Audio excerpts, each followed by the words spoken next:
Hello, friends. Have you heard about crime in Japan? Perhaps you've heard the stories that there is very little crime here. But is it changing, or has it changed with increased foreign residents? It is true that people here leave their phone or even a purse on a table while going to use a toilet or to place an order at a restaurant, even outdoors. I took this photo recently. A woman left her phone on the table and her bag next to her chair, and she went inside the restaurant to order something. Nobody touched it. I've even left my wallet on the table to use the bathroom in a bar or restaurant, and I always laugh when I return and notice I did that, and of course, it's still there. Well, like everyone here, if you find someone's purse or phone, you immediately return it to a neighborhood police box, which is a very small manned police kiosk, which are scattered around neighborhoods. I actually once saw a woman get off a train and then noticed her phone was on the seat where she was sitting. I instinctively picked it up, got off the train at the next stop, turned in the phone to the station attendant, and got back on another train going in my direction. There's really no cost for this except a few minutes' time and some good feelings. The woman who lost her phone knows to go to the next station to ask if it was turned in. My wife recently left her keys in the door to access our apartment building. We thought she lost them inside our home and looked everywhere without success. And the next day, she found them pinned to the public apartment complex bulletin board in the lobby. All of this doesn't mean it will stay this way. Japanese society is very much a self-policing one. People are generally well-behaved and keep their eyes on the street in their neighborhoods. But an increased foreign population, unaware of these societal rules, could change this pattern. Every day, foreigners make up a larger percentage of the population here.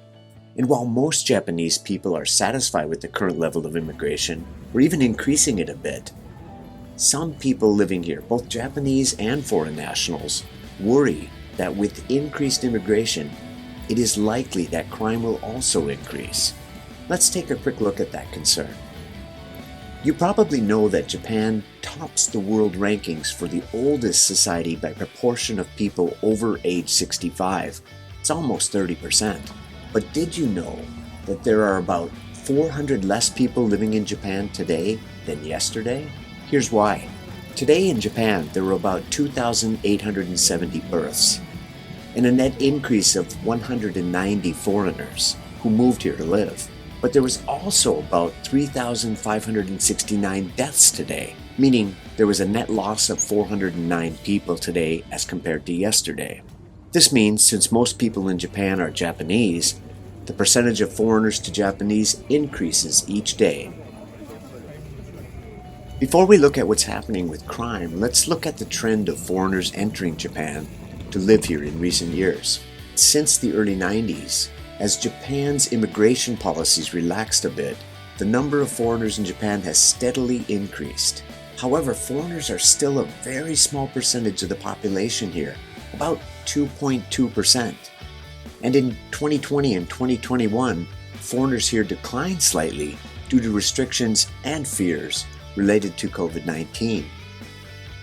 Now, I expect the number of foreigners moving here to come back strong. But what about crime? As more and more foreigners move to Japan, is the crime rate increasing? The answer is no. It's actually been on a nearly 20-year decline, and that is good news. I think everyone here certainly hopes this continues. However, one somewhat disturbing trend is that there has been a year-on-year increase in crime committed by the elderly. I'm not really sure what's driving this without more research. So how do we keep the Japan we love while maintaining the population, or at least not shrinking the population too fast? Let me know your thoughts in the comments, and let's keep Japan safe. Thanks for watching, please subscribe, and I am wishing you all good things.